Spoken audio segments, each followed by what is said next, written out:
Ja, so 9 uur, 10 uur oggend van 9 Maart 2025 en ons neem in Namibië foto's af om te wys hoe kan grond gebou word.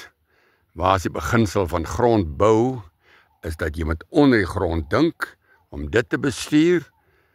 En Namibië kry maar reënval van of die area wat ek nou hier is, kry nie meer as 300 mm reën op 'n jaarbasis nie.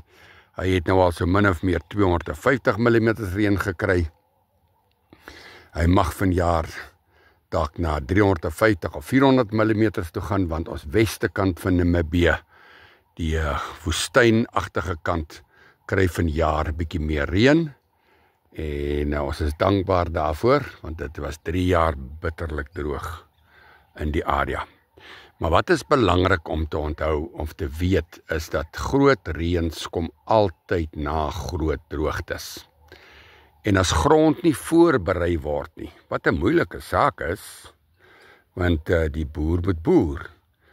Maar ek noem die waarheid vir ons is dat ons moet dink daaraan, hoe kry ons dit reg, ten spyte van dat ons daar boer, hoe kry ons dit reg dat die grond voorberei moet word vir daardie groot reën. En dit kan mens duidelik op hierdie video vandag sien, is dat as jy na die bos toe gaan, dan kry jy 'n digte standgras onder hom, soos in bitterlik dig.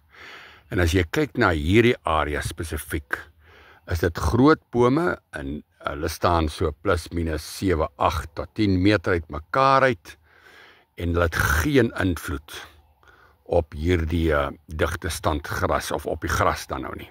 Maar as jy weer weggaan en jy kyk na die gras weg van bosse af, dan kan jy sien hulle is baie eiler en is die stand baie laer as daar. Dit is baie duidelik dat dit 7 keer meer daar is. So as ons reg daaroor dink, dan kan ons mos sê, dis al vir 7 jaar wat hy voorsiening gemaak het, daar die bos. Maar hoekom, ons moet die vraag afvra, hoekom staan hier nou so baie gras onder hierdie bos, en in party jare dan staan daar geen gras onder die bos nie. En dit kom wanneer ons op die negatiewe van die bos werk, want die positiewe van die bos is, dit voed die grondlewe onder die grond, en daardie grondlewe maak dat jy met baie minder reën altyd meer veiding gaan kry.